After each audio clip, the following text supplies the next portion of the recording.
everybody. I thought I'd finally do a video.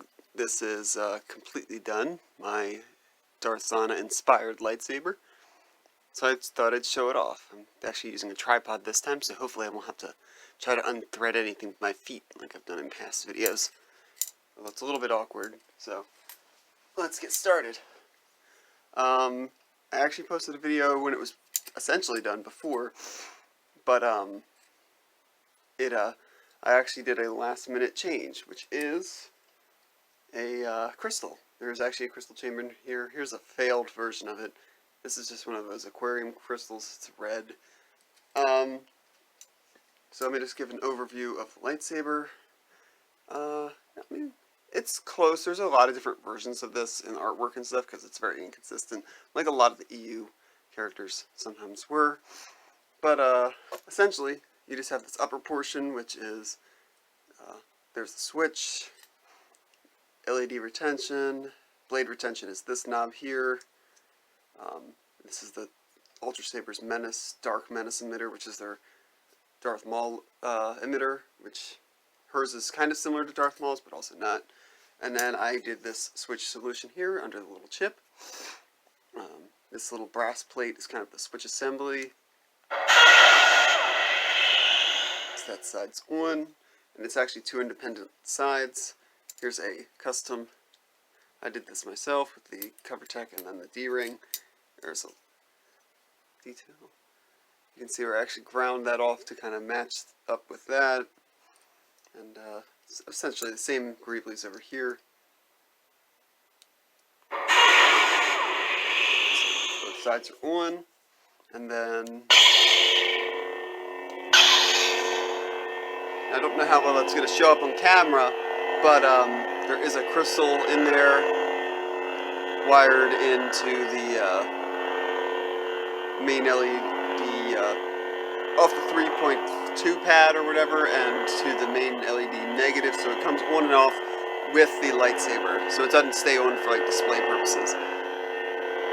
You can't really see it too well. It was kind of just an afterthought because I did have like a little more space than I thought. And, see if I can zoom in. Yeah, it's really hard to see. It's just bright.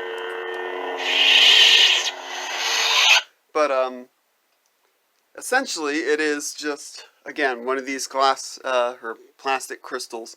And you can see with this one, actually, there's a hole drilled here, and a hole drilled up top.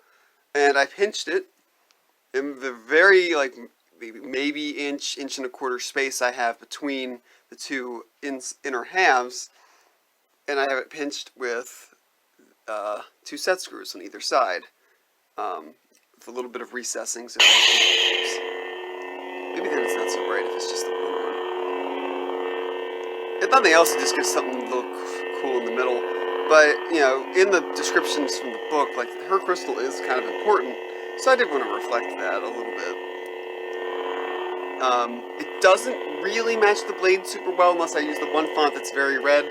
The crystal itself is red, so what I thought I'd do was I would kind of combine it, one red LED, one pink LED, and it would kind of roughly approximate it. And it, instead, I mean, it lights up red with the pink LED, which gives it an interesting look. But the crystal itself doesn't really take a pink appearance. What is cool though is it reflects off the speakers because they have the metal bit on them. So it looks cool. I might have done it differently, but again, this was kind of a last minute thing. So let me show you how the internals actually assemble so you can understand what I did inside. Just gently undo it at the neck. A lot of these parts are either bolted or Loctited together to keep it from coming apart. But this part unscrews from this large middle of the body and slides off like that.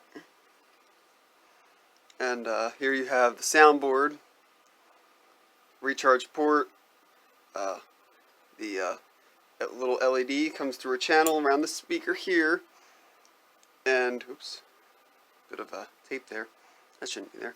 Anyway, and you can see I actually have it heat shrunk all around to make it safe and to make it only really point in the direction I want it to, so you don't just have a bunch of LEDs in there. So I'll turn it on real quick just to show you. So it's just that little LED, lights up the crystal.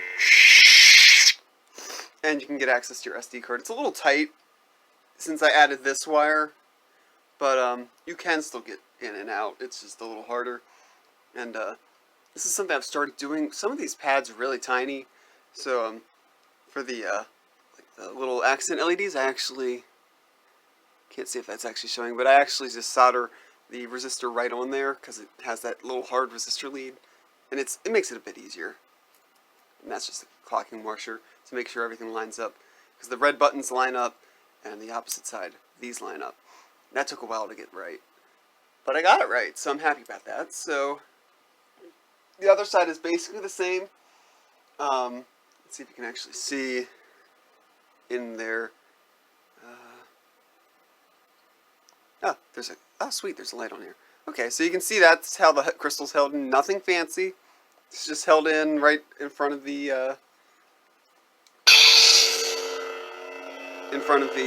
speaker with two 1032 set screws. And I think it looks pretty cool. So you can just screw them back together carefully. And that's how also I have to access them to charge. But yeah, all in all, this actually turned out a lot easier than I thought it was going to be, because I thought it was going to be much harder to squeeze everything in there, to have it truly be a double-sided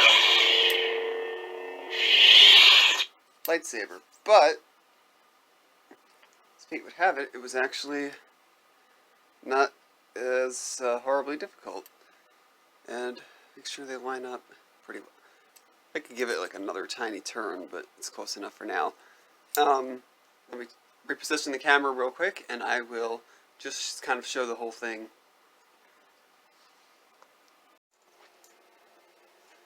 So these would be the two blades.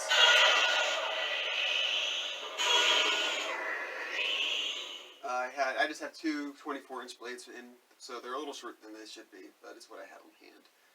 They're heavy grade, regular, like not the trans white, so they're probably the best for the colors I use in here.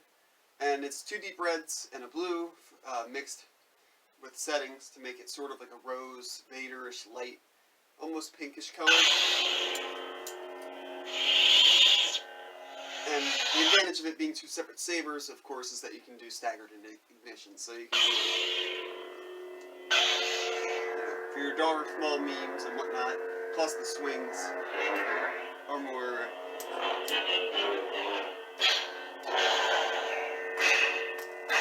Sometimes they trigger clashes together, sometimes they don't. But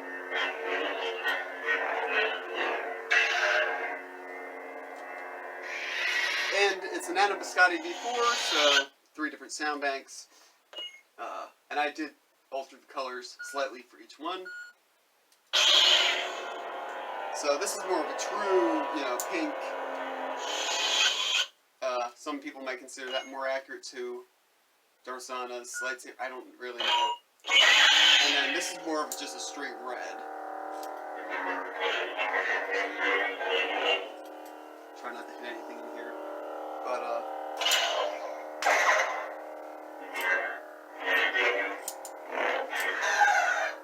so yeah. That is my Darth Zannah lightsaber. And, I don't know if I'll be able to work on any lightsabers for a while, but this one was a lot of fun. So, hopefully you enjoyed seeing it, and those on the forums where I posted my progress, hopefully you enjoyed watching it being completed. Have a good one.